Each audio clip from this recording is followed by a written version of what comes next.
थल सेना प्रमुख जनरल एमएम नरवणे की अप्रकाशित पुस्तक फोर स्टार्स ऑफ डेस्टिनी को लेकर राजनीतिक और कानूनी विवाद तेज हो गया है। अपनी संस्मरण पुस्तक फोर स्टार्स ऑफ डेस्टिनी को लेकर संसद में मचे हंगामे के बीच पूर्व थल सेना अध्यक्ष जनरल एमएम नरवणे का बयान अब सामने आ गया है। उन्होंने प्रकाशन के उस दावे की पुष्टि की है कि उनकी किताब अभी तक आधिकारिक रूप से प्रकाशित नहीं हुई है। यह विवाद पिछले सप्ताह तब और बढ़ गया जब राहुल गांधी को संसद परिसर में इस पुस्तक की एक प्रति के साथ देखा गया था, जिसके बाद इस संस्मरण की स्थिति और इसके प्रसार को लेकर राजनीतिक और कानूनी जांच तेज हो गई है। प्रकाशन पेंगुइन रैंडम हाउस इंडिया ने स्पष्ट किया कि उनके पास इस पुस्तक के विशेष प्रकाशन के अधिकार हैं और यह अभी तक बाजार में नहीं आई है।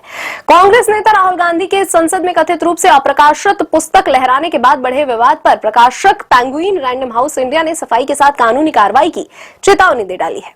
प्रकाशक ने एक बयान में कहा कि इस पुस्तक की कोई भी प्रति, चाहे वह प्रिंट हो या डिजिटल हो, पेंगुइन रैंडम हाउस इंडिया द्वारा प्रकाशित, वितरित या जनता के लिए उपलब्ध नहीं कराई गई है।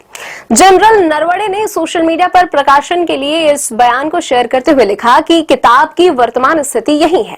यह स्पष्टीकरण दिल्ली पुलिस द्वारा अप्रकाशित पांडुलिपि के डिजिटल और अन्य माध्यमों से अवैध प्रसार के खिलाफ एफआईआर दर्ज किए जाने के बाद आया है। जनरल नरवणे का यह बयान कांग्रेस नेता राहुल गांधी की उन टिप्पणियों के बाद आया है जिसमें उन्होंने जनरल के दिसंबर 2023 के एक सोशल मीडिया पोस्ट का हवाला दिया था। उस पोस्ट में जनरल ने कहा था कि किताब अब उपलब्ध है। राहुल गांधी ने इसी आधार पर प्रकाशक के दावों को चुनौती दी थी। राहुल गांधी ने जिस किताब का हवाला दिया है उसमें 2020 की गलवान झड़प, एलएसी पर चीन के साथ सैन्य गतिरोध और सरकार की अग्निवीर योजना से जुड़े अंश शामिल हैं। इन अंशों से सरकार की नीतियों और सेना के बीच मतभेदों के संकेत मिलते हैं।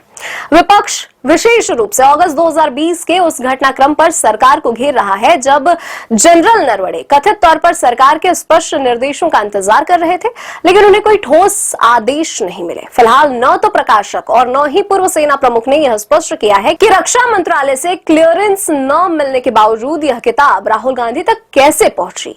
पेंगुइन रैंडम हाउस ने चेतावनी दी है कि इस पुस्तक का कोई भी अंश या प्रति जो वर्तमान में प्रिंट, डिजिटल या पीडीएफ फॉर्मेट में प्रसारित हो रही है वह कॉपीराइट का उल्लंघन है। अवैध प्रसार के खिलाफ कानूनी कार्रवाई की जाएगी।